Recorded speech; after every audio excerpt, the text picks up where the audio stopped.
nama kampungnya.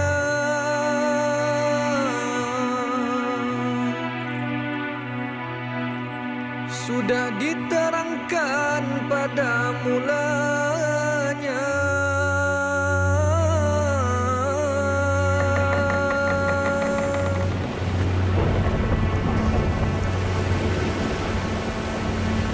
Di tepi sungai Martapura letaknya.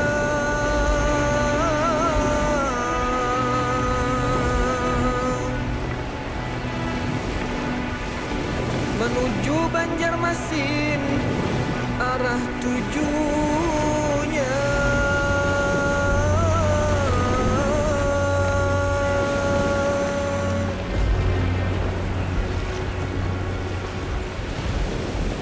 Syiar Islam membahana. Doa dan tekad juang kalahkan halangan. Badai topan, bergunung-gunung ombak bukan lagi ancaman. Hanya puja-puji kepada Sang Halim, dilantunkan hamba-hambanya.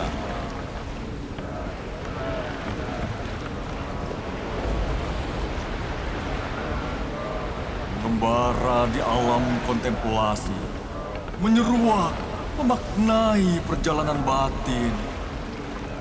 Junjung kalimat tauhid, dinakodai kecintaan yang sempurna. Alhamdulillah, wa la ilaha illallah, wallahu akbar, subhanallah, walhamdulillah, wa la ilaha illallah, wallahu akbar.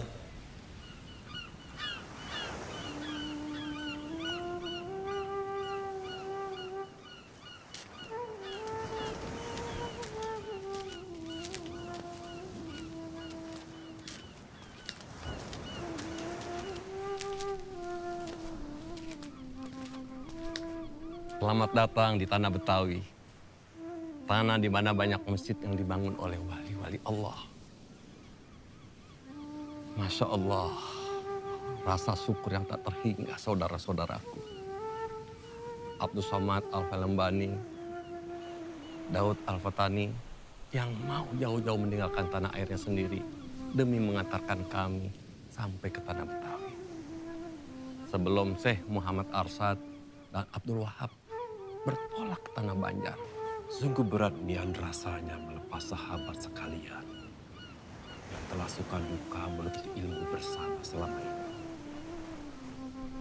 Kita telah berikrar akan menjadi cahaya,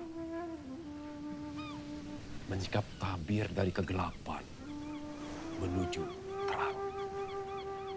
Hanya amanah yang kita emban dari menuntut ilmu di tanah suci yang membuat kita harus berpisah.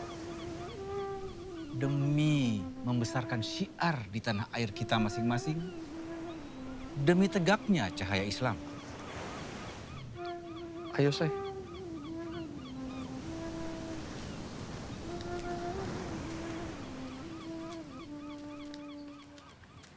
Assalamualaikum. Waalaikumsalam.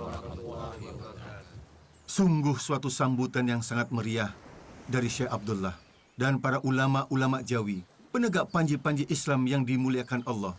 Hati ini bersimbah rasa haru tak terkira. Hari ini, keberkahan meliputi tanah Betawi. Alhamdulillah. Atas kehadiran ulama-ulama Al-Mukarram dari tanah Haramain yang dicintai Allah beserta malaikat penghuni langit. Mari masuk.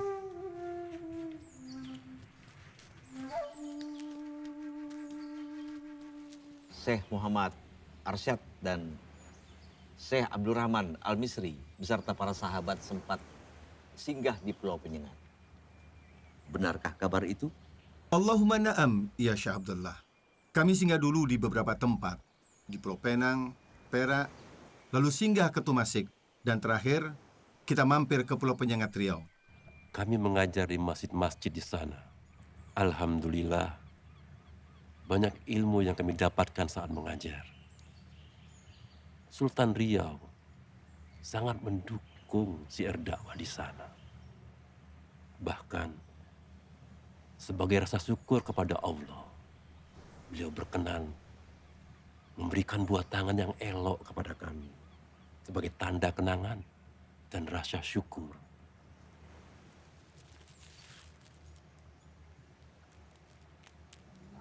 Masya Allah. Alhamdulillah. Permisi.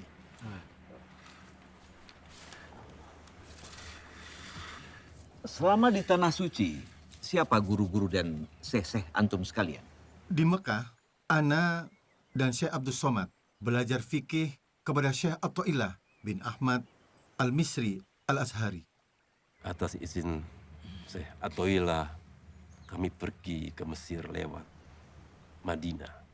Di Madinah ini kami bertemu Abdul Wahab Bugis dan Abdurrahman Al-Misri Al-Batawi. Ya, Syekh Muhammad bin Sulaiman Al-Qudri, guru fikih kami. Dan beliau menyarankan agar Muhammad Arsyad bin Al-Banjari dan Abdul Qudus Somad Al-Falembani tidak melanjutkan belajar di Mesir. Karena beliau-beliau dianggap sudah mampu dan berilmu. Bahkan guru-guru di Mesir sudah tidak ada yang mampu lagi untuk memberikan ilmu kepada mereka berdua.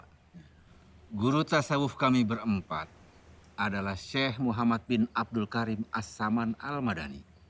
Kami diperkenankan suluk dan khalwat langsung di bawah pimpinan dan pengawasan Syekh Muhammad bin Abdul Karim As-Saman. Alhamdulillah, kami berempat diberi tugas sebagai khalifah Tarikat Salbaniyah untuk Tanah Jawa. Alhamdulillah. Betapa beruntungnya para syekh sekalian dapat belajar langsung dengan guru-guru yang berilmu tinggi.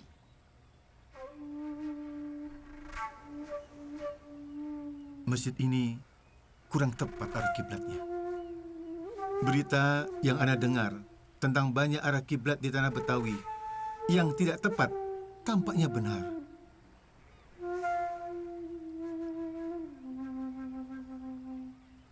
Tidak tepat.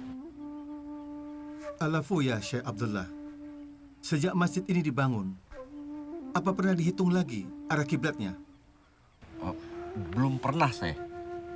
Tapi ada apa dengan arah kiblat masjid kami? Ya Abdullah, coba antum ikut Ana, begitu pula yang lain, agar menjadi saksi.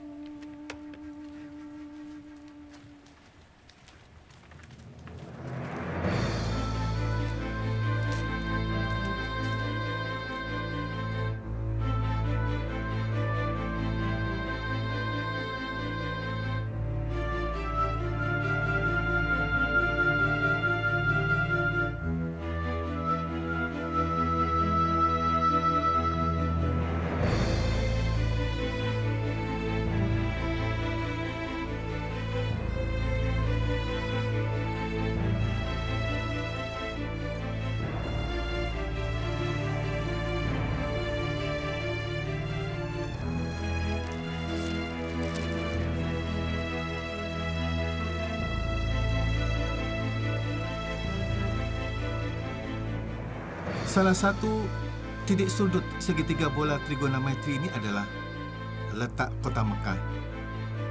Titik sudut yang kedua adalah kutub utara. Dan titik sudut yang ketiga adalah letak yang hendak ditentukan arah kiblatnya. Maka inilah derajat dari Mekah sampai ke Betawi. Dan garis khatulistiwa membuat titik tepat seperti ini. Nah, inilah letak arah kiblat. Seharusnya 25 darajat lebih ke kanan dari letak sekarang. Tidak mungkin, Syekh Muhammad Arsyad. Ana yakin, masjid-masjid di kota kami dibangun oleh wali-wali kasyaf yang dengan karomahnya dapat melihat secara langsung tepat atau tidaknya arah kiblat. Tidak mungkin ada kekeliruan. Oleh sebab itu, dilarang untuk mengubahnya. Tidak ada larangan untuk membetulkan arah kiblat pada masjid-masjid yang keliru. Walaupun masjid itu dibangun seorang wali. Wali bisa saja keliru. Hanya Nabi dan Rasul yang maksum. Mereka seketika dipelihara Allah dari salah dan dosa. Ya, hanya Nabi dan Rasul yang maksud. Dulu di negeri Yaman, sebagai bentuk ijtihad para ahli fikih ketika menggeser mihrab sebuah masjid yang dibangun oleh seorang wali dengan nama panggilan Abu Saif. Benar apa yang disampaikan oleh Syekh Muhammad Arsyad. Dan bukan rahasia. Banyak masjid-masjid yang dibangun oleh kaum muslimin di daerah Khurafah dan pedesaan Mesir. Dan kemudian difatwakan oleh ulama wajib untuk digeser. Fakta-fakta yang terjadi menggambarkan bahwa tidak ada larangan mengubah arah kiblat sebuah masjid. Jika apabila ada kekeliruan, maka wajib kita merubahnya. Meskipun masjid itu dibangun oleh seorang wali Allah. Islam sangat menjunjung tinggi keilmuan yang dihasilkan oleh ijtihad atas nama takwa. Dan Allah sangat menyenangi orang-orang yang berakal, beriman, mensyukuri semua ciptaannya dan kebesarannya. Oleh karena persoalan tadi, kami mendengar dan kami taat. Sami'na wa ata'na. Alhamdulillah. Allahu Akbar. Malam purnama di dermaga Sunda Kelapa. Berita kehebatan Syekh Muhammad Arsyad telah tersiar ke penjuru. Demang penjilat menyampaikan berita demi mendatangkan pundi-pundi uang kepadanya. Yang Mulia Gubernur Jenderal, telah tersiar kabar tentang seorang syekh bersama sahabatnya datang dari Tanah Suci Mekah. Dan bisa mengubah arah posisi kiblat di beberapa masjid wilayah Batavia. Benarkah itu revolusi? Undang syekh itu. Kita buktikan kebenarannya. Baik. Jangan-jangan dia penipu. Tapi Tuan Gubernur Jenderal, dia seorang syekh. Syekh Muhammad Arsyad Al-Banjari. Gubernur Jenderal Hindia Belanda berniat menguji sekaligus menjatuhkan martabat Syekh Muhammad Arsyad Al-Banjari demi tujuan memadamkan cahaya kebenaran. Benarkah arah kiblat masjid itu salah? Bisa jelaskan? Kesalahannya adalah seharusnya bergeser 25 derajat dari letak arah kiblat yang ada sekarang. Dengan menentukan letak lintang dan bujur Mekah, maka letak derajat berada di 21 derajat, 20 radian, 67 derajat, 0 radian. Kami menghitung menggunakan tongkat istiwa. Dengan perhitungan 3 titik sudut segitiga bola trigonometri ke arah Mekah. Adapun untuk perhitungan titik 0 derajat bujur, bukanlah menggunakan patokan Greenwich London, tapi seharusnya berpatokan pada Jazairul Khalidat Asbahni. Adapun bintang kutub tidak selalu dapat dilihat pada setiap negeri yang terletak di garis khatulistiwa. Demikian juga di negara yang berada di sebelah selatan khatulistiwa, seperti Banjar dan Jawa. Maka pada negeri-negeri itu tidak dapat bintang kutub dijadikan dalil untuk menentukan arah kiblat. Namun, ujung pedoman selalu menunjukkan ke arah utara. Kebetulan searah dengan posisi keberadaan bintang kutub utara berada. Allah berfirman dalam Al-Quran Surah Al-Anbiya ayat 33, dan dialah yang telah menciptakan malam dan siang, matahari dan bulan, masing-masing berada pada garis edarnya. Sadaqallahul Adzim. Bagaimana Syekh Muhammad menilai kedalaman laut? Kita sedang berlayar menuju Laut Jawa. Kedalaman air laut bisa diukur dengan menggunakan tali simpul yang berbandul. Tali simpul berbandul yang ditenggelamkan ke dalam laut yang dihitung dengan perkiraan yang tepat. Maka akan mendapatkan berapa kedalaman air laut. Tuan Syekh Muhammad Arsyad Al-Banjari yang terhormat, ada satu pertanyaan akhir yang harus Syekh jawab. Tentang apa isi kelapa yang saya pegang ini? Itu buah kelapa. Dan Allah takdirkan isinya air. Gubernur Jenderal tak patah arang. Silahkan dibelah.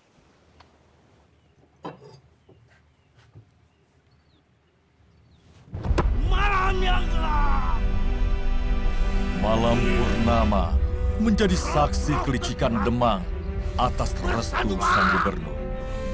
Siasat jahat bersekutu dengan iblis dijalankan demi mempermalukan Syekh Muhammad Arsyad Al-Banjari.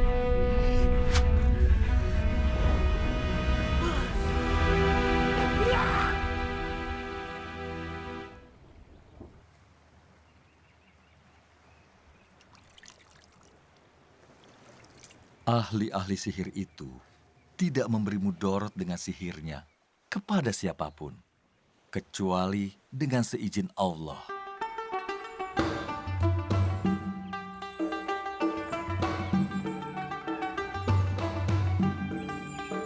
Kejayaan Kesultanan Banjar di bawah pimpinan Pangeran Hatta Dilaga yang bergelar Sultan Tahmidullah II menjadikan bumi Banjar sebagai pusat perdagangan komoditas.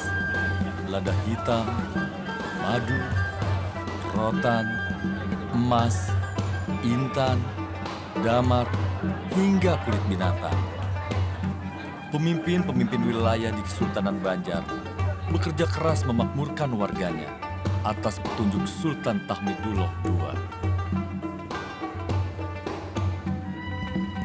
Wahai rakyat Banua Banjar, dan sanaku barataan, Allah Subhanahu wa Ta'ala mengutus kekasihnya Muhammad Sallallahu Alaihi Wasallam dengan membawa ayat-ayat suci Al-Quranul Karim yang mengajarkan akhlakul karimah kepada kita semua. Dan insya Allah akan membawa kita ke jannah, membawa kita ke surga. Di tengah-tengah kita hadir Syekh Muhammad Arsyad Al-Banjari.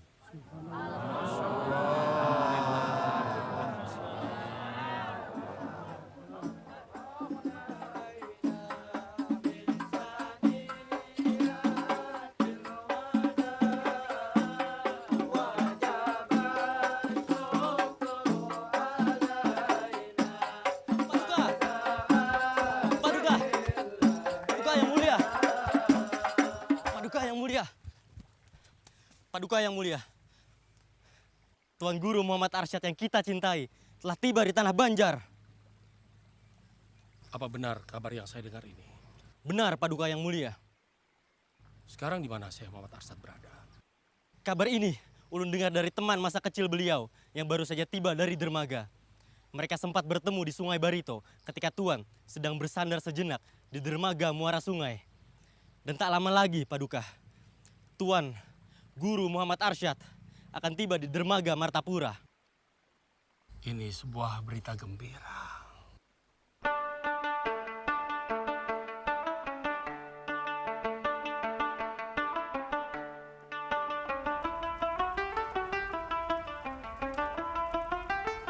Assalamualaikum. Waalaikumsalam warahmatullahi wabarakatuh. Selamat datang, Syekh. Datang kembali di lingkungan istana. Sungguh suatu kehormatan, Paduka yang mulia.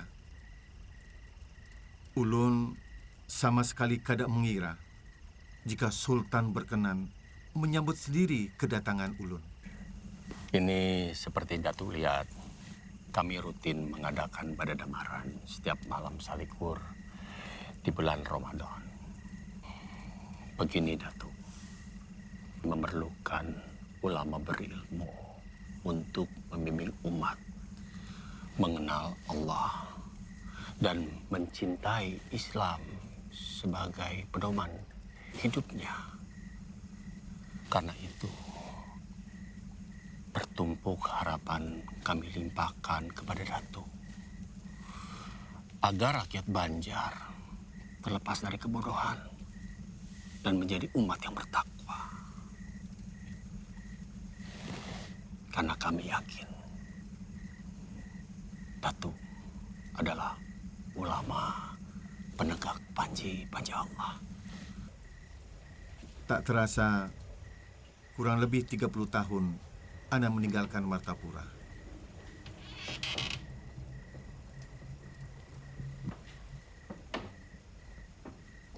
Assalamualaikum. Assalamualaikum. Waalaikumsalam. Abah, ini Syarifah. Syarifah? Syarifah anakku? Iya, ini Syarifah, Abah. Dekat sini, nak.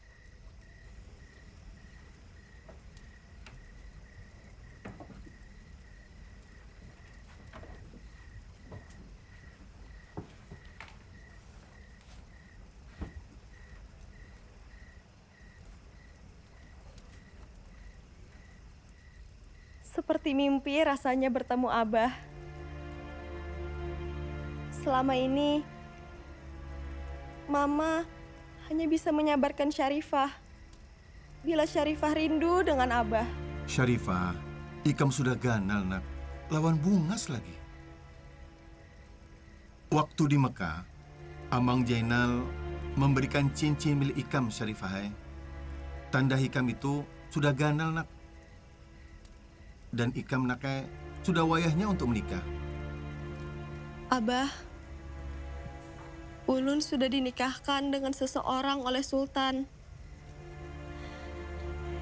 Ini Usman, suami Ulun. Mohon restu Abah untuk pernikahan kami. Abah juga sudah menikahkan Ikam, Syarifah, lawan Syekh Abdul Wahab di Mekah. Atas dasar Wali Mujibir. Wali Mujibir itu adalah orang yang berhak menikahkan perempuan yang ada di dalam kekuasaannya tanpa izin dan ridho dari perempuan tersebut. Dalam hal ini, Syarifah adalah anak kandung Abah Muhammad Arsyad. Hadanglah, ada satu cara untuk menangani masalah ini. Kita lihat siapa yang lebih dahulu menikah lawan Syarifah, apakah Abdul Wahab atau Usman? Abah akan menggunakan dengan cara menghitung ilmu falak. Siapa yang terhitung lebih awal tanggal pernikahannya, maka dia yang sah menikah dengan Syarifah putriku. Dan keputusan ini harus diterima oleh semua pihak dengan hati ikhlas. Apapun hasilnya, aku menerimanya dengan ikhlas. Begitu pula Ulun, Abah.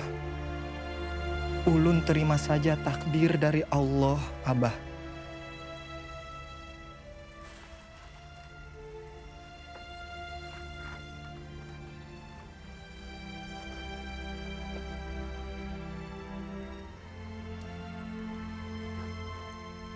Nah, baiklah.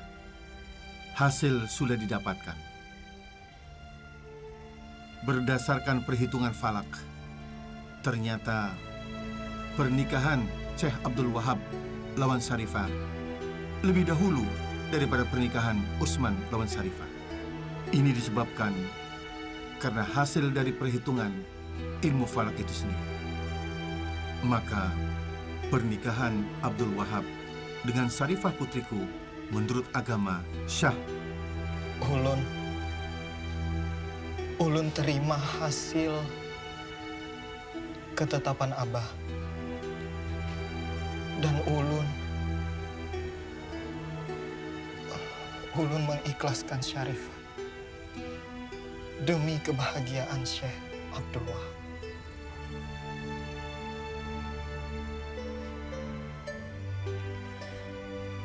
Syarifah menerima keputusan Abah.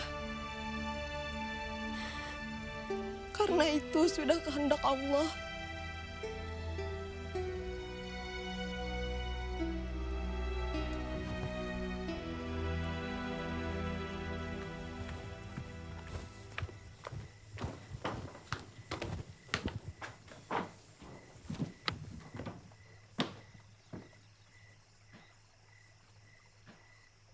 Silakan Pangeran Amir.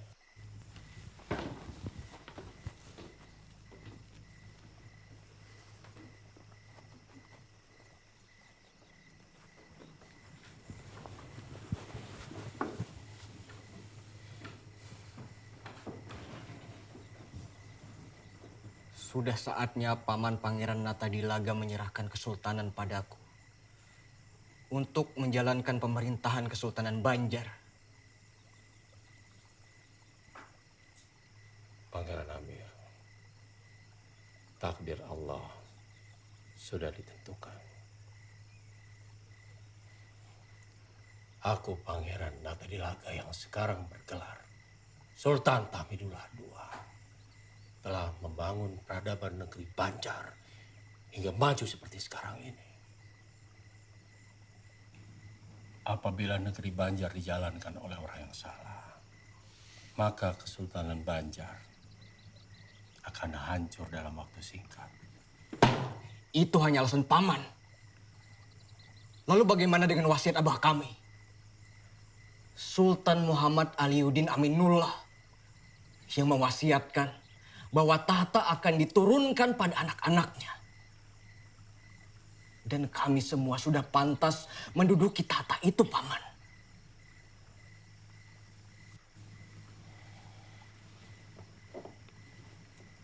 Akan aku berikan apa yang pangeran minta. Menikah dengan putri-putriku. Harta yang pian inginkan. Jabatan di pemerintahan semua akan aku kabulkan. Tapi masalah tahta tidak akan aku serahkan. Aku pemegang penuh kekuasaan di Kesultanan Banjar. Aku pemimpin yang diangkat atas berkat Allah.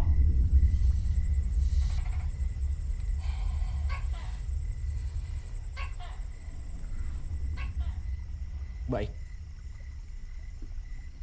Baik, Paman. Kalau memang tahta tidak akan diberikan kepada ulun, maka izinkan ulun untuk diberangkatkan ke Tanah Suci melaksanakan ibadah haji.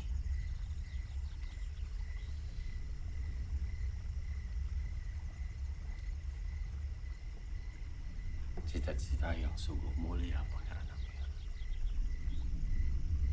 Aku akan kabulkan keinginan Pangeran.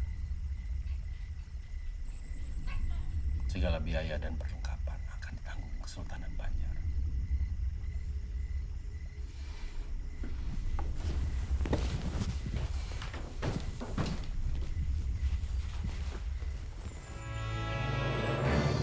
Perebutan kekuasaan terjadi.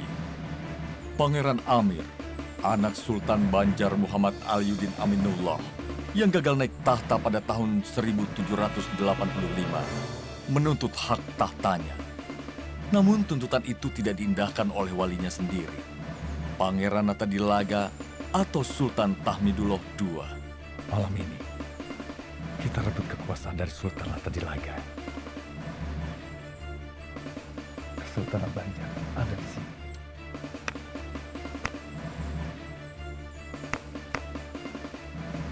Dia dijaga oleh Pak Penjuru. Kamu lewat sini. Kalian lewat di sini. Paman, kita akan bertemu di sini. Kita akan gempur Natadilaga. Sasaran berdua.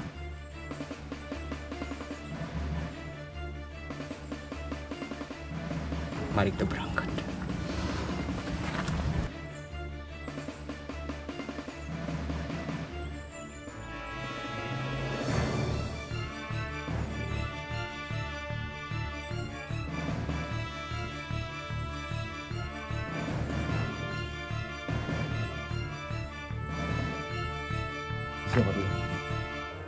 Sudah cukup pembicaraan kita malam ini.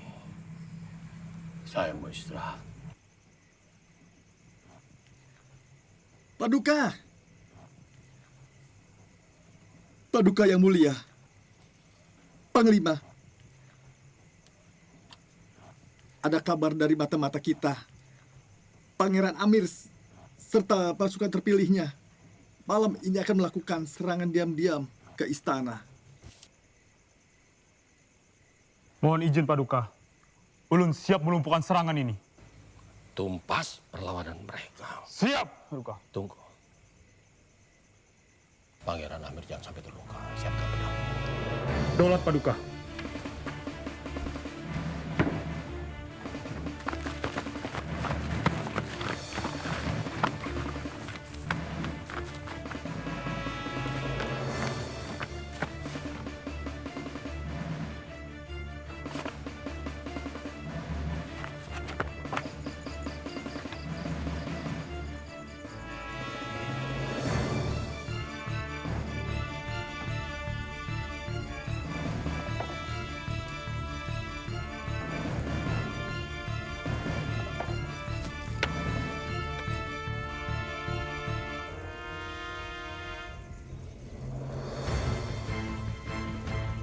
Abah kada mau umpat campur urusan tahta antara keluarga kesultanan.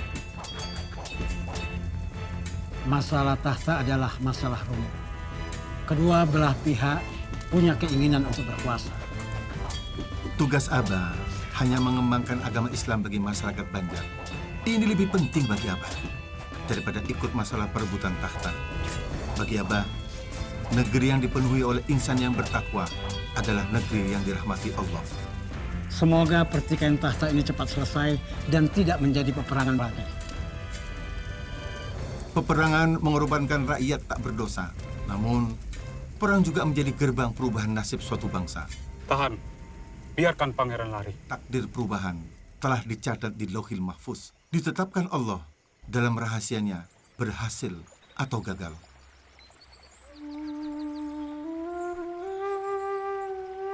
Sejak kecil, Muhammad Arsyad telah dianugerahi berbagai bakat.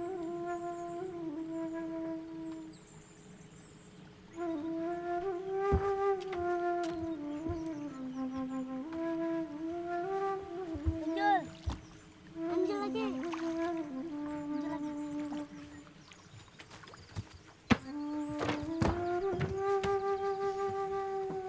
Paduka Sultan, ini yang membuat lukisan itu.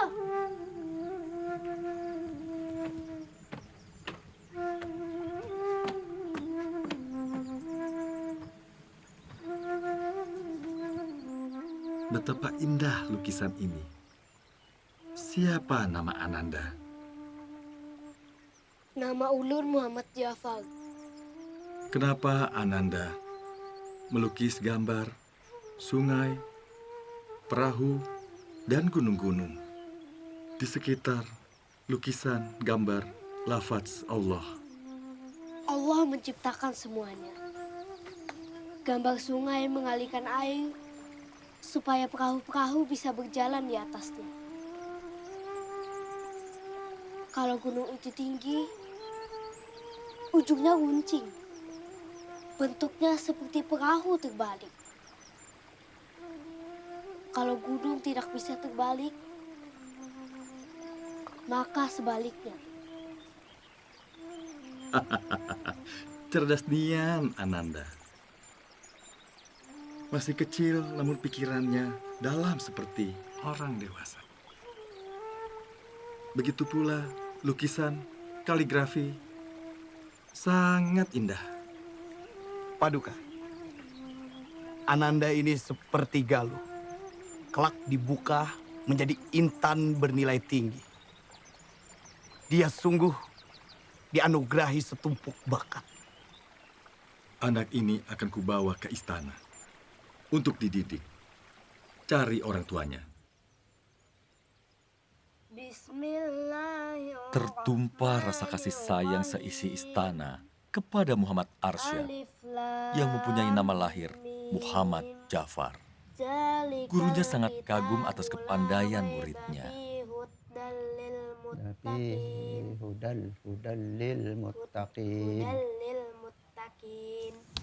Akhlak, budi pekerti yang lemah lembut, dan sikap gemar menolong membuat teman-temannya menjadikan Arsyad sebagai tauladan mereka. Sat, ayo main logonya.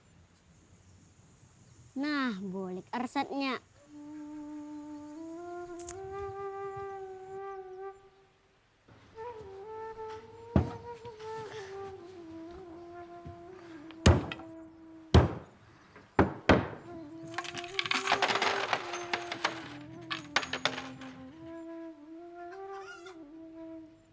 Assalamualaikum, Kai. Waalaikumsalam. Ada apa, Cok? Nina, Kai, gasan pian.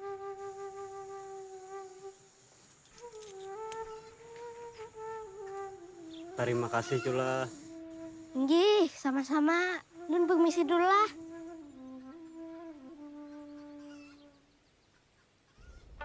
Salam Paduka. Ini adalah hasil bumi dari kebun hamba. Sebagai rasa syukur, hamba berikan kepada Paduka. Alhamdulillah, tanah Banjar subur. Salam Paduka. Hamba ingin mengabarkan bahwa masalah perkebunan perselisihan di keluarga hamba telah selesai. Alhamdulillah. Terima kasih Paduka. Hamba mohon diri. Paduka. Paduka yang mulia. Baru saja keajaiban telah terjadi pada Tuan Muda Ja'far. Tubuhnya melayang di atas tempat tidur. Melayang? Apa benar? Mana ada manusia bisa melayang? Kaya ulun melihat dengan mata kepala ulun sendiri, Paduka yang mulia. Bahkan ulun memegang tubuh Tuan Muda, menadah supaya tidak jatuh. Tuan Muda juga bercerita tentang mimpinya itu. Tuan Muda baik-baik saja. Ulun mimpi ada kakek bawa ulun ke langit, Paman. Ulun terharu, Paduka yang mulia, mendengar cerita itu. Dan tak kuat rasanya menahan cucuran air mata, Paduka yang mulia. Tanda-tanda Ja'far akan menjadi orang besar, Paduka yang mulia. Dia kelak akan membawa kemajuan bagi Kesultanan Banjar. Ya. Tuhan telah menampakkan Ja'far menjadi orang besar, kelak berjasa bagi Kesultanan Banjar. Kita harus merawat anak ini dengan penuh kasih sayang, mencukupi kebutuhannya, membekalinya dengan ilmu dunia dan akhirat.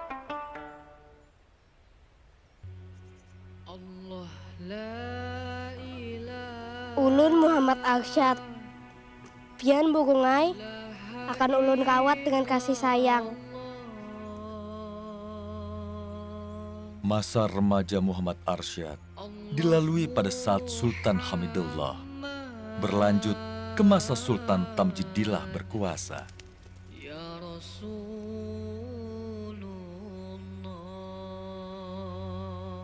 Assalamualaikum.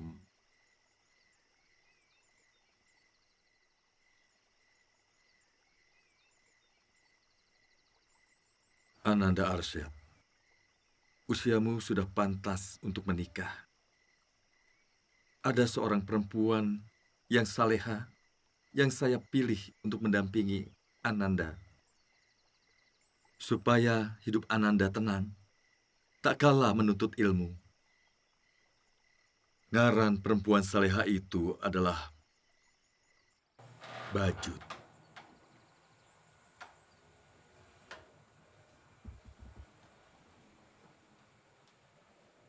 Ding, sudahkah sholat tahajud?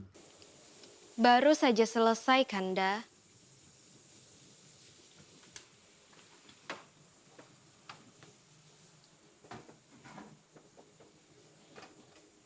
Ding, malam ini begitu hening. Bumi seakan bersujud. Dan angin pun serasa malu untuk bersiul lantang. Apakah malam ini malam Lailatul Qadar? Bahkan, biasanya malam diramaikan dengan senandung nyanyian jangkrik. Kali ini, sunyi senyap, Kanda. Semoga anak kita lahir dalam keadaan sehat, Dinda. Menjadi anak soleh dan soleha. Berbakti kepada orang tua dan agamanya. Dan semoga kelak menjadi ulama penegak panji-panji Allah. Amin, Kanda. Semoga Allah berkenan mengabulkan, Kanda. Malam ini, Allah menunjukkan hidayahnya kepada Kanda. Ada tekad kuat di hati untuk menuntut ilmu ke tanah Haramain. Kanda, Dinda memerlukan Kanda untuk menemani kelahiran anak yang kita dambakan bersama. Tapi bakti diri kepada Allah lebih utama. Dinda ikhlas melepas Kanda. Jadikanlah Dinda pendamping Kanda dalam syiar Islam. Waktu berpisah tak dapat ditunda. Air mata pun tak bisa ungkapkan rasa. Untayan doa jadi penanda asa. Rasa ikhlas melepas kepergiannya. Menembus relung malam, tiada batas. Detak jantung dua hati saling berbalas. Penghubung kala rindu tiada bertepi. Namun cintaku pada Sang Khalik tiada henti. Berat ku rasa tanpamu. Aku mencintaimu, suamiku. Namun Haramain telah menunggumu. Ya Allah, pemilik segala kerajaan, anugerahilah ilmu dari tanah Haramain. Anak keturunanku menjadi ulama-ulama yang tangguh dan berilmu demi syiar kalimat tauhid di tanah Banjar. Cita-cita yang mulia anak Nda Arsad. Kurestui niat Ananda. Kesultanan Banjar memerlukan ulama-ulama pembimbing umat.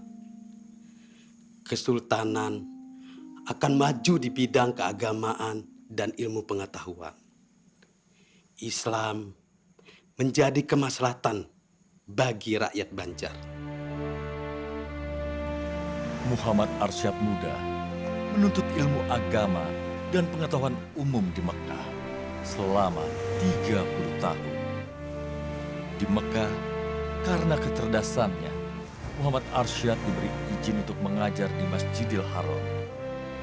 Ia mendapat sebutan syekh atau seorang ulama dengan keilmuan agama Islam yang tinggi. Di tiap sisi wilayah tempat kita membangun madrasah, kita doakan mudah-mudahan tempat ini selalu terjaga dari kekuatan jahat yang merusak.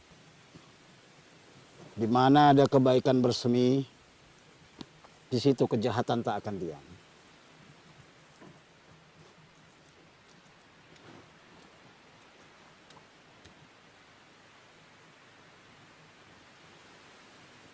Ini yang terakhir. 4 sisi madrasah sudah selesai dipagar. Semoga dari tempat ini lahir ulama-ulama penegak cahaya Islam. Bertambahnya umat-umat bertakwa yang selalu menjunjung tinggi ilmu dan keimanan dalam menyelesaikan setiap permasalahan. Biiznillah, semua terjadi karena izin Allah. Syekh Muhammad Arsyad Al-Banjari sangat giat berdakwah ke tengah-tengah masyarakat, baik di kota maupun di desa, baik di lingkungan keluarga sultan maupun rakyat jelata.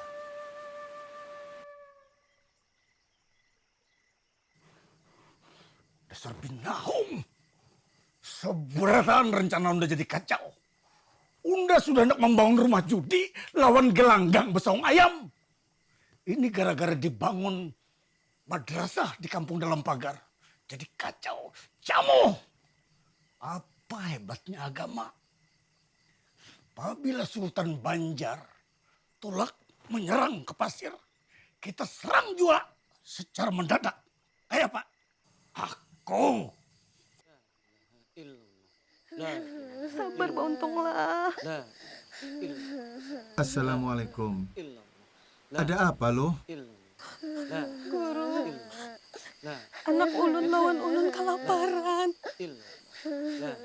Kan ada makanan di rumah. Laki ulun kada mau begawi. Hanya asik lawan amalan-amalannya. Ulun kada tahu lagi harus kayak apa, Guru. Ulun minta tolong pian, Guru. Kawalah pian menyadarkan laki ulun.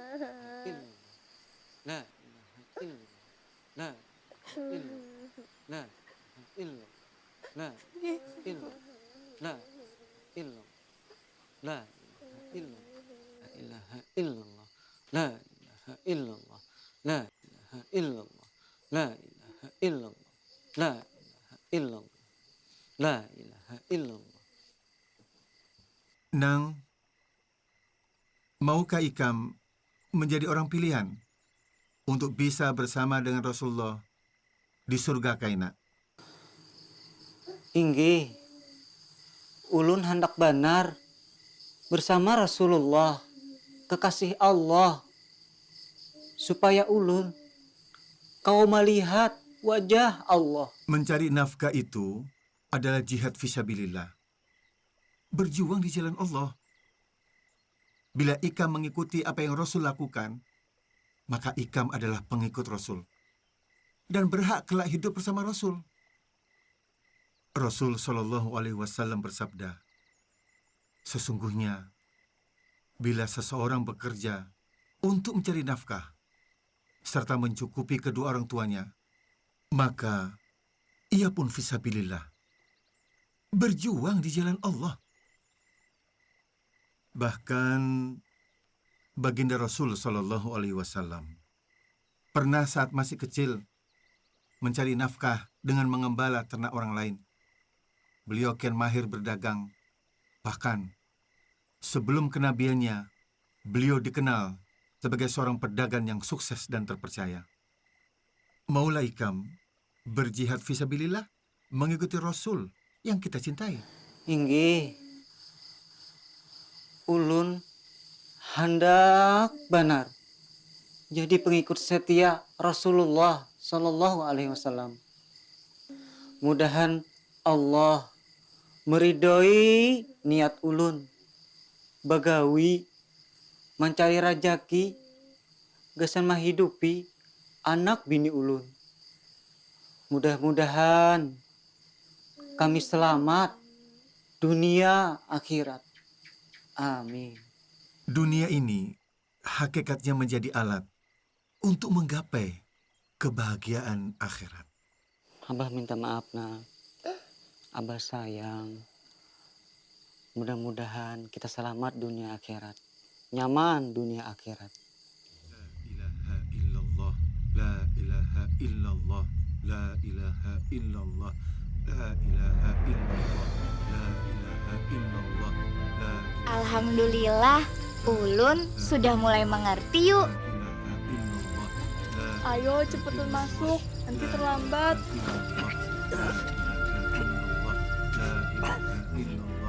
La ilaha illallah, la ilaha illallah, la ilaha illallah. Doa-doa perlindungan dan zikir pengagungan kepada Allah menjadi benteng dari kejahatan yang mengintai.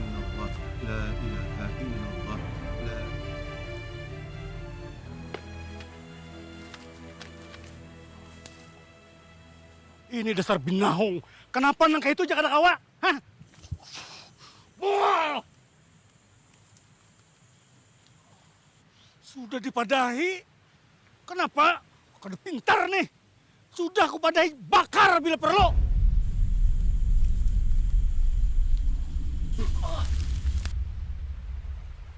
Nah, ada kalem buai. Nyaman dimakan nih. Apa mau makan kalem buai? Gitu kan aku dimakan. Haram.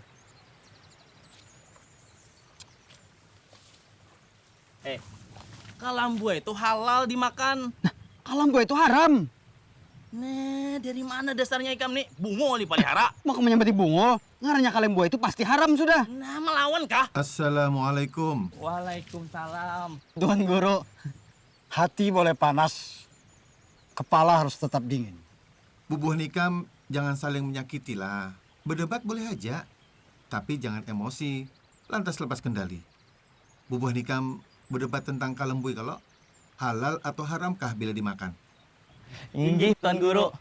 Baiklah, semua binatang banyu yang hidupnya di dalam banyu maka halal untuk dimakan. Atau juga dapat hidup di daratan tetapi kadalawas, baik dari jenis iwak maupun yang lainnya.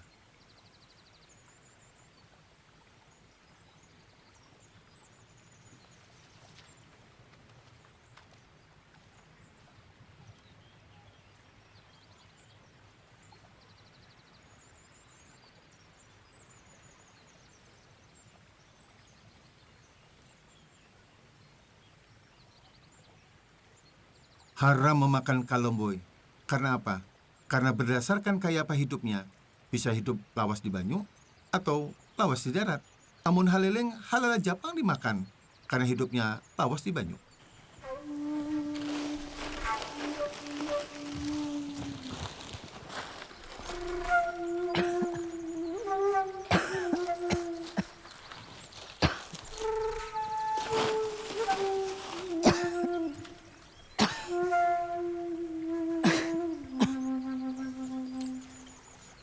Wahab. Iya, Pak. Tolong Pang dan Isidin. Iya, Pak. Assalamualaikum. Waalaikumsalam. Nini kerja sendiri? Inggih, Datu. Laki ulun lagi garing banget. Sampai kada kobo bangun. Dan ulun sudah mulai kada kuat. Anak Nini? Kedua anak ulun tulak merantau. Sampai ini kada simbulikan. Nini tinggal di mana? Di kampung sebelah, Datu. Kada jauh pada sini. Boleh kami antar? Terima kasih, Datu.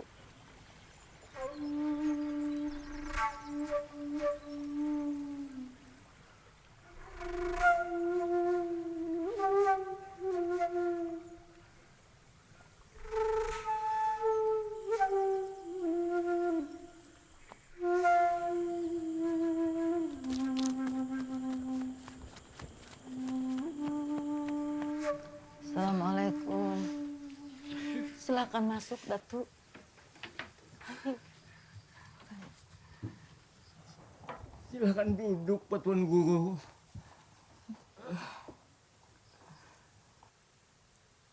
Ni, kenapa batis Kai? Kai diseret buaya gunung di Sungai Martapura, Datu. Alhamdulillah, Kai masih bisa menyelamatkan diri. Meskipun luka parah diseret buaya. Parah sekali lukanya. Betul, Wahab. Kita harus segera bawa mereka berdua ke dalam pagar. Pian berdua, sore ini juga hendak kami bawa ke kampung dalam pagar Gasan Dirawat. Alhamdulillah. Datu berdua datang menolong kami di kala kami sekarang. Datu berdua utusan Allah. Ayo ya kayu. La ilaha illa anta. Allahu Akbar. Nanti di kampung dalam pagar, Kai dan Nini dibantu oleh Pananamba dari istana.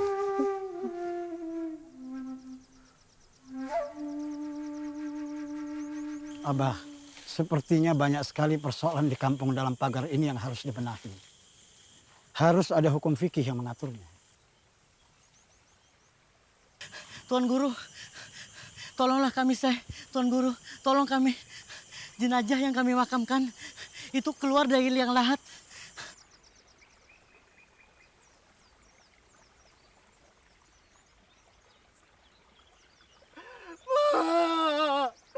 Maafkan anak Mama. Tanah di wilayah Banjar memang banyak berjenis rawa atau tanah gambut. Ketika curah hujan tinggi, maka dengan mudah mayat keluar dari dalam kubur. Mudah rusak, bahkan banyak dimakan hewan buas. Betul, Tuan Guru. Kemarin ada jenazah yang dimakan binatang buas. Sudah kami kafani dan kami makamkan lagi. Tapi kemarin naik lagi dan jasadnya rusak parah. Bahkan ada jenazah perempuan yang auratnya terbuka. Katulahan. Kita semua akan ketulahan. Arwah-arwah ini sebentar lagi murka dan gentayangan mencari korban. Jangan imani tahayul, bisikan iblis itu. Sebaiknya mayat yang sudah dikafani ditempatkan di dalam tabela agar jasadnya kada hancur. Banua Banjar ini kebanyakan tanahnya rawa dan tanahnya juga gambut. Berbeda di Arab atau di Timur Tengah yang pada umumnya tidak ada rawa dan tidak ada gambut. Maka pemakaian tabela hukumnya wajib di sini. Betul Tuan Guru. Kata Abah yang pernah ke tanah Arab, di sana hanya ada padang pasir. Keadaan alam yang berbeda yang membuat hukum fikih menyesuaikan diri dengan masalah yang dihadapinya. Makruh lagi bid'ah menanam mayat di dalam tabela. Tiada makruh bahkan wajib karena uzur. Seperti tanah berair atau rupui atau mayat perempuan yang tidak ada muhrim atau takut akan binatang buas yang mengorek ke tanah kubur itu.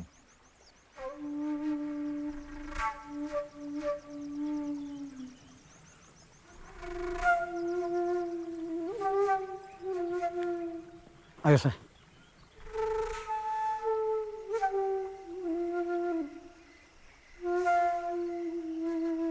Daun ini sangat berkhasiat mencegah luka kai yang makin parah dan membusuk. Daun ini ulun campur dengan ramuan buatan yang dapat dengan cepat mampu mengeringkan luka. Padi, Padi, Padi,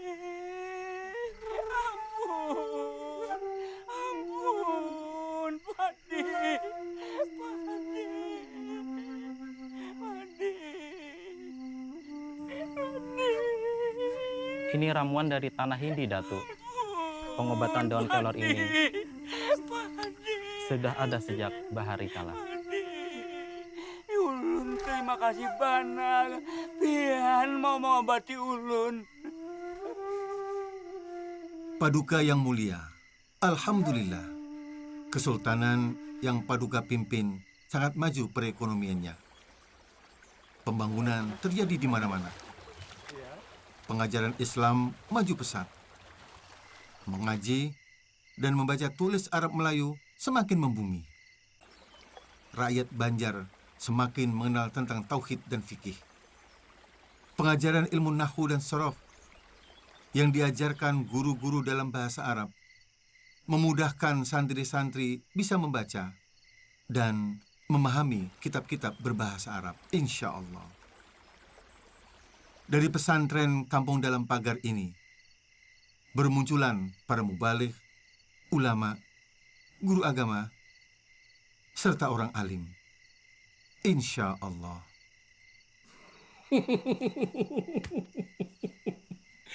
Senang sekali mendengarnya, Datuk. Kesultanan Banjar akan disegani hingga ke mancanegara. Namun Paduka Sultan, tanpa mengurangi rasa hormat, ternyata masih ada rakyat miskin yang harus disejahterakan. Apa betul, Datuk, rakyatku masih ada yang miskin? Tidak hanya miskin, bahkan ada pula yang tergolong fakir.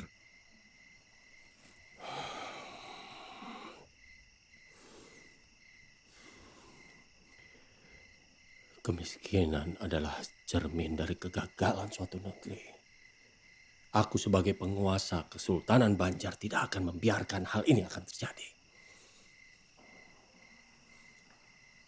Anugerah amanah dari Allah sebagai Khalifah Kesultanan, maka aku akan sejahterakan negeri ini secara merata.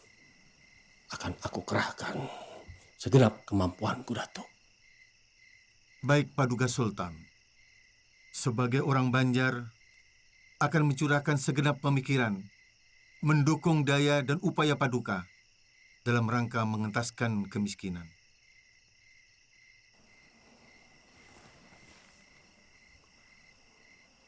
Datu punya saran. Rakyat fakir miskin. Untuk yang masih kuat mencari nafkah, kita beri kail yang mulia.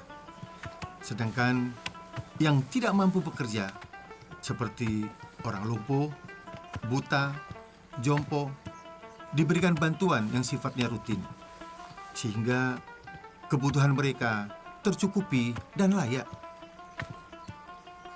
Melalui penyaluran zakat harta, diberikan dalam bentuk modal usaha ataupun modal kerja, bukan lagi bahan pokok yang habis dimakan. Sebuah terobosan yang bijak dan tepat guna, Datu. Khalifah Umar ibnu Khattab menyatakan, pemberian zakat hendaknya bisa mengurangi kemiskinan, sekalipun dengan memberikan 100 ekor unta. Karena tujuan zakat adalah menjadikan mereka tidak lagi sebagai peminta atau penerima zakat. Itulah hakikat dari mensejahterakan kehidupan umat. Islam tidak hanya membangun peradaban dunia, tapi juga menyelamatkan kehidupan rohi. Bagi fakir miskin yang tidak mempunyai kemampuan untuk berusaha, maka atas izin sultan, ia bisa dibelikan semisal kebun, di mana kebun itu bisa disewakan atau bisa dikelola sendiri, yang hasilnya bisa untuk mencukupi keperluan hidupnya sampai kadar umur rata-rata manusia. Sedangkan bagi fakir miskin yang mampu bekerja, penyaluran zakatnya diutamakan berbentuk alat yang sesuai dengan kemampuan mereka. Buruh tukang, kita belikan alat pertukangan. Buruh tani, kita belikan alat pertanian. Bagi fakir miskin yang mempunyai keahlian tertentu, maka atas izin sultan, ia dibelikan alat atau sarana yang bisa dipergunakan untuk mencari nafkah. Meskipun alat yang dibutuhkan itu lebih dari satu macam, maka ia bisa dibelikan semisal kebun untuk menutupi kekurangannya. Kurang lebih seperti itulah paduka sultan. Bagi fakir miskin yang mempunyai keterampilan berdagang, maka ia diberi modal sesuai dengan keperluannya, meskipun itu banyak. Jika hasil dari usahanya itu belum mencukupi, maka ia boleh menerima zakat lagi. Baik, Datu. Aku sebagai penguasa Kesultanan Banjar sangat mendukung masalah zakat ini. Aku tugaskan Datu untuk mengelola zakat demi sebesar-besarnya kemakmuran rakyat Banjar. Selain pendapatan pajak dari Kesultanan Banjar sendiri.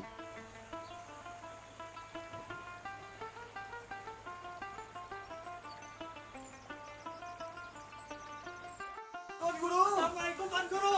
Tuan Guru! Tuan Guru! Tuan Guru! Tuan Guru, saya ingin bertobat dan terimalah saya menjadi santri. Tuan Guru. Benar Tuan Guru. Mohon kami diterima sebagai murid. Sudah banyak darah orang tak bersalah kami tumpahkan. Syekh dengan tegas memberitahukan cara memakamkan jenazah mama saya. Ketika jenazah mama saya dimakamkan dalam peti kayu, malamnya mama datang dalam mimpi. Mama tersenyum. Biar mama... Lihat, bubanan. Mama sudah tenang di sana. Bahianan sekalinya.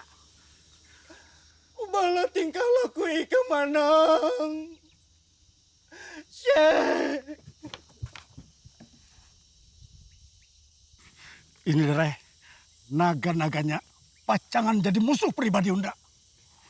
Syekh dalam pagar, nih, jepes musuh ikam. Kita.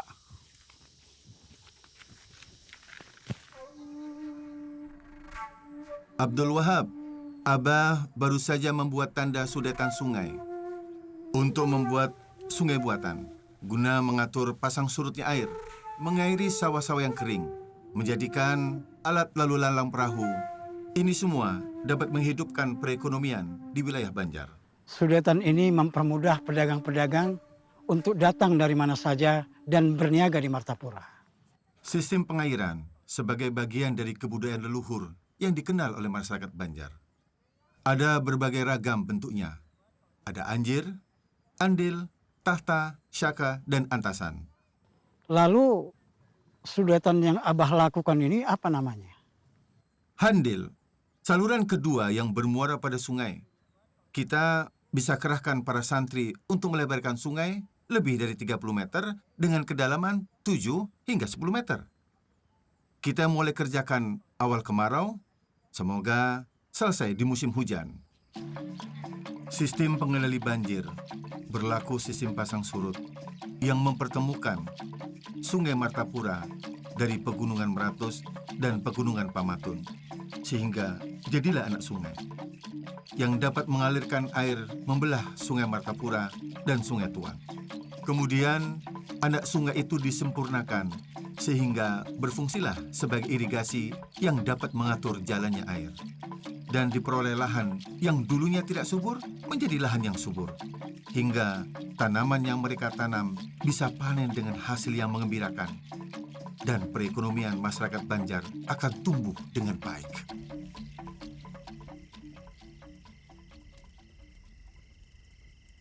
Terima kasih Paduka Sultan. Biarkan bendahara yang membagikan secara langsung di bawah pengawasan kita. Ya, aku ingin menyaksikan rakyatku sejahtera. Tidak ada lagi kata miskin. Sudah unda padahi, kacaukan dalam pagar. Bila perlu, bakar madrasahnya. Kada pintar, itu aja kada kau matasi. La ilaha illallah, la ilaha illallah. La ilaha illallah. La ilaha illallah. La ilaha illallah. La ilaha illallah. La ilaha Awas! illallah. Kada tolong jebes. Hadangi nyawa. La ilaha illallah. Hadangi! La ilaha illallah. La ilaha illallah. Hari ini bertamuan. Bertamuan lo jebes. Bunuh jam. La ilaha illallah. La ilaha illallah. La ilaha illallah. La ilaha illallah. La ilaha illallah. La ilaha illallah. La ilaha illallah. La ilaha illallah. La ilaha illallah. La ilaha. Tapi aku harus membunuhnya. La ilaha illallah. La ilaha illallah. La ilaha illallah.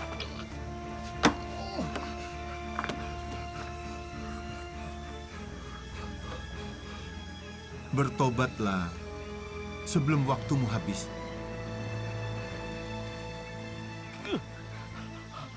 Ampun, Se. Ampun. Ulun kalah. Ulun bertobat, Se. Ulun tobat. Sebelum seseorang ingin menjalani, memahami, dan mengamalkan lebih lanjut tentang tasawuf, maka ia harus mengenal dirinya. Man arafa nafsahu, faqad arafa rabbahu. Datuk Sanggol tinggal di Tatakan Tapin. Pertama kali kami bertemu di Mekah, Tuan saat itu mengenakan baju palembangan hitam. Abah kebingungan. Celana hitam. Kenapa bisa orang Banjar laung di ke kepala. Mekah setiap hari Dari Jumat? manakah Tuan berasal sebenarnya? Ulun namanya Sanggul. Ulun dari Tatakan Tapin. Tapin? Tapin Banjar? Inggih, Datuk. Masya Allah. Datuk, dari mana asalnya? Nah, tetamu orang Banjar sekalinya. Ngaran ulun Muhammad Arsad, asal kampung Lok Gabang, Martapura. Ulun kira Datuk orang Timur Tengah. Abah ulun memang punya darah di sini. Pekerjaan Abah adalah sebagai ahli pengukir kayu untuk kegiatan pertukangan di dalam Istana Banjar. jiwa seni nampaknya turun ke ulun yang senang melukis. Rasa dalam jiwa digerakkan oleh sihir. Sedangkan akal menyeru dalam jahar. Keduanya berpadu dalam kecintaan pada ilahi. Sujudnya bagai batu, takbirnya mengguncang arash. Dalam pujian Rahman dan Rahimnya, langit menyibak samudra batin, mereguk limpahan nur dalam suka dan cita, dan menangis dalam kerinduan yang menyayat. Setitik noda dosa menyilaukan permata ketakwaan. Penyesalan hanya jadi hiasan. Kemarahan menjadi tombak angkara murka. Hanya perisai hati melumpuhkan kekuatan hakiki. Singkap kemilau cahaya sang kholik hingga mata terpejam. Dari helai nafas menderu hingga detak jantung merayap dalam sunyi. Yang ada hanya keagungan namanya. Datuk sudah berapa lama di Mekah? Ulun kemari Jumat kemarin. Ulun setiap Jumat kemari untuk bersembahyang. Tapi ke Mekah sangat jauh jaraknya. Mana mungkin? Ulun kada berdusta, Datuk. Baiklah, baiklah. Kalau Datuk Sanggul merasa tidak berbohong, bila pian berbulik lagi ke Mekah, tolong bawakan buah yang sedang musim di Martapura. Ingat, di Jumat depanlah. Riau-riau padang si Bundan, di sana padang si tamu-tamu. Rindu dendam menatap rembulan, di hadapan Allah kita bertemu.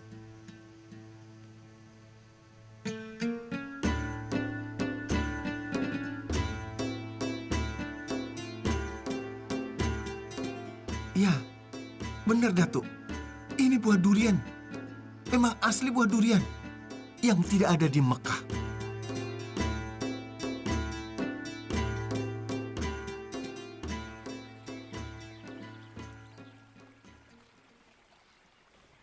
Dar, kita ini dare kawan sekenceng, kawan semuak seliur. Ikam ingatlah kita bahari, mulai lok selong, lok buntar, sampai kita ke Sungai Jingah. Nah, kehendak akulah darlah, kita ini tua sudah dare. Lawan sekira kem tahu, unda ini sudah bertobat. Nah, jadi unda hendak nyawa bertobat juga. Nah ini. Oh, jadi kayak itulah nyawa lah. Hah? Takutan kah? Lawan nangakan Datu. Apa ngaganya? Arsat. Datu Arsat. Datu dalam pagar kerja. Takutan kah? Hah? Nih nah, abadar. Kan suatu takutan. Dar, unda ini kada pernah takutan dar. Ikam tahu seorang, tapi unda ini sadar. Oh, punya muftinya udah. Punya mufti. Ah, pernah takutan. Punya mufti. Menyuruh udah bertabur. Punya mufti. Punya mufti. Ya.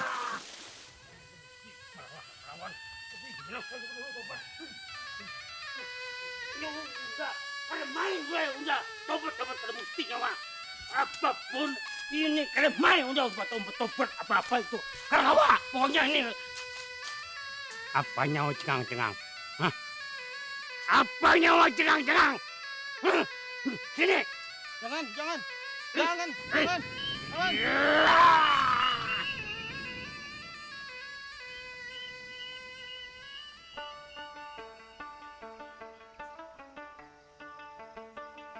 Assalamualaikum warahmatullahi wabarakatuh. Waalaikumsalam warahmatullahi wabarakatuh.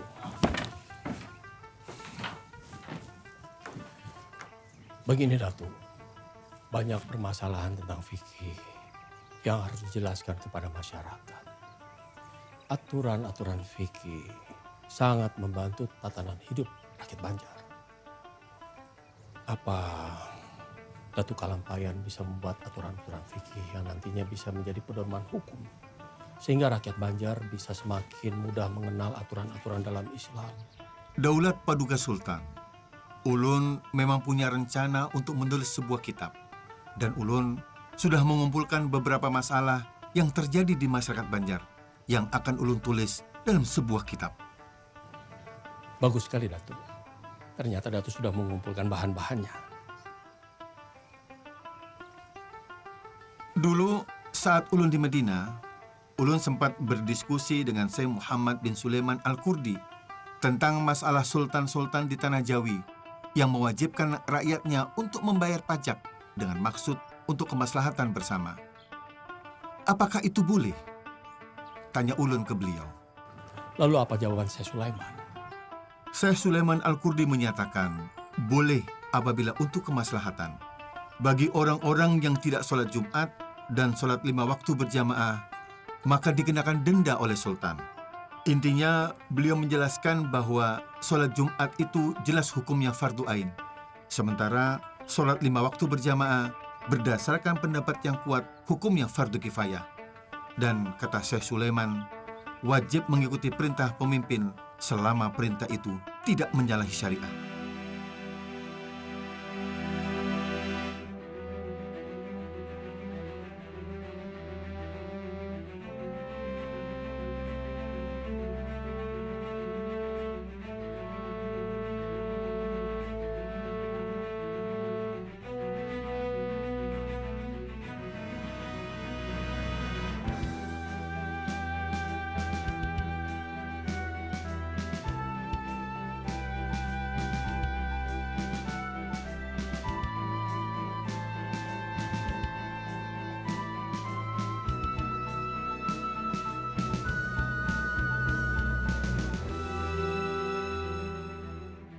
Paduka Sultan, Kitab Sabilal Muhtadin ini adalah untuk kepentingan pelaksanaan hukum Islam di Kesultanan Banjar. Maka perlu dibentuk Mahkamah Syariah. Lembaga ini berada dalam struktur kesultanan yang dipimpin oleh seorang mufti dan juga seorang qadhi paduka. Apa itu mufti dan qadhi, Datuk? Mufti adalah hakim tertinggi. Posisi mufti berada di bawah sultan. Tugasnya memberikan fatwa dan nasihat kepada sultan. Ia bertanggung jawab mengawasi Mahkamah Syariah di Kesultanan Banjar. Sedangkan qadhi, ia bertindak sebagai hakim sehari-hari di ibu kota Kesultanan Banjar. Untuk menjalankan lembaga hukum berkaitan dengan aturan-aturan fikih, telah ulun rangkum dalam aturan-aturan fikih dari berbagai aturan fikih yang ada. Ulun himpun dalam sebuah kitab yang ulun beri nama Sabilal Muhtadin. Di dalam kitab yang ulun buat dalam bahasa Arab Melayu ini, bertujuan agar mudah dimengerti orang Banjar. Ada beberapa pokok pikiran ulun sendiri untuk melengkapi dari berbagai aturan-aturan fikih yang ada. Salah satunya dengan kitab Siratal Mustaqim, karya Syekh Nuruddin Ar-Raniri, yang ulun tuangkan juga dalam kitab ini. Kitab ini bermazhab Syafi'i, yang banyak dijadikan rujukan, namun kurang dimengerti orang Banjar, karena menggunakan bahasa Melayu Aceh. Luar biasa, Datuk. Kitab ini memudahkan aturan-aturan agama Islam, makin dimengerti oleh rakyat Banjar. Aku akan menyebarluaskan hingga menjadi rujukan bagi kerajaan-kerajaan Islam lainnya. Karena kitab Sabilal Muhtadin ini isinya sangat lengkap, membahas aturan-aturan hukum Islam dan menggunakan bahasa Melayu. Menurut Datuk, siapa yang pantas duduk menjadi mufti dan qadhi di Kesultanan Banjar? Cucu ulun yang sedang berdakwah pantas menjadi mufti. Namanya Muhammad As'ad Paduka. Sedangkan Abu Su'ud, dia adalah seorang mubaligh dan pantas menjabat sebagai seorang qadhi. Sedangkan ulun juga mengusulkan putra ulun Sihabuddin, Zainuddin, Hasanuddin sebagai khalifah.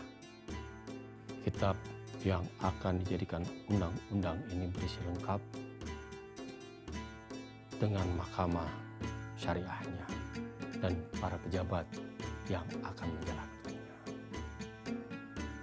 Luar biasa jasa Datuk bagi Kesultanan Banjar. La haula wa la quwwata illa billah. Syarat tayamum itu ada 10 perkara. 1. Alat yang dipergunakan tayamum adalah tanah. 2. Tanah yang dipakai itu suci.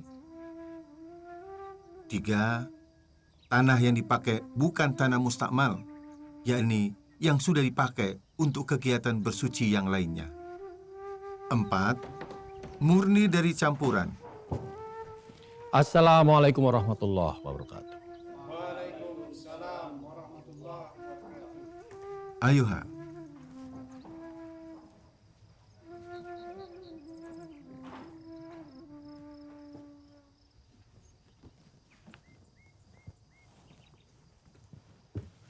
Hormat saya buat Datuk.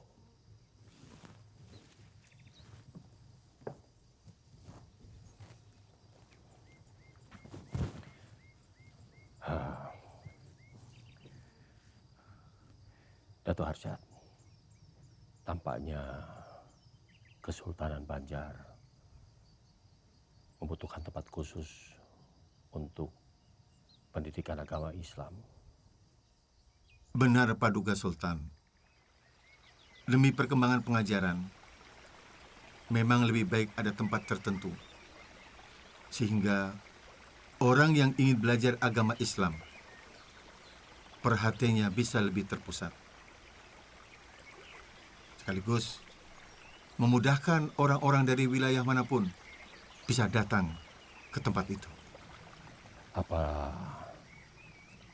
Datuk punya bayangan di mana tempat yang baik untuk mewujudkan cita-cita ini? Allahumma na'am, Sultan. Ada di daerah pesisir sungai, tak jauh dari sini. Cocok untuk dijadikan tempat pusat pengajaran. Selain tidak jauh dari pusat kesultanan, area itu juga dilalui Sungai Martapura. Ini memudahkan untuk jalur lalu lintas perahu. Baik, Datuk. Saya akan berikan tanah Lunggu. Karena Datuk adalah bagian dari keluarga besar Kesultanan Banjar. Di tempat itu akan dibangun rumah untuk Datuk.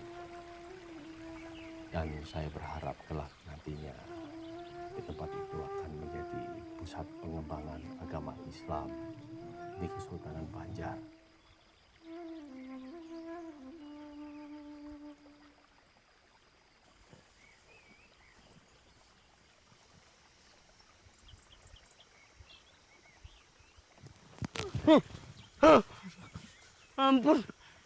Ampun Paduka, ampun Sultan. Hukum mati Abadar atas kejahatan pembunuhan yang dia lakukan. Tidak.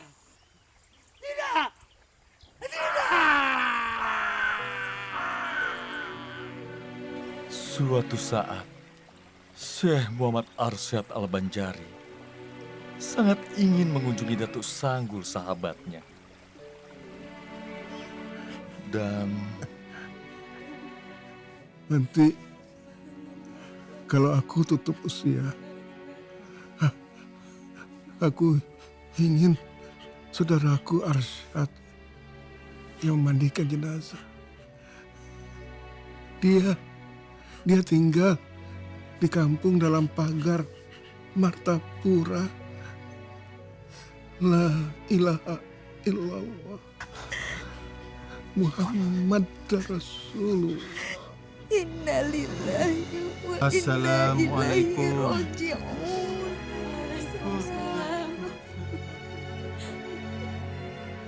Tarekat Samania sangat menganjurkan mendirikan sholat dan memperbanyak zikir.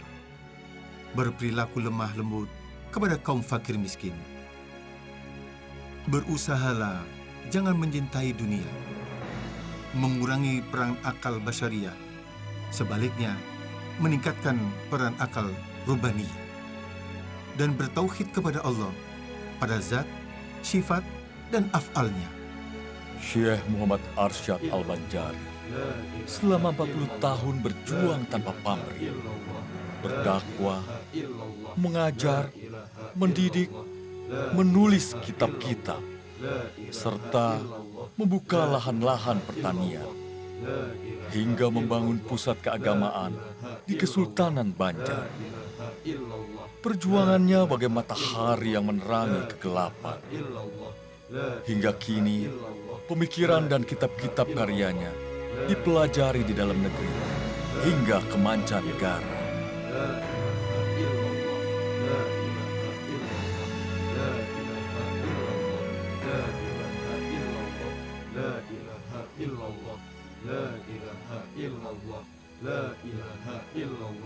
La ilaha illallah.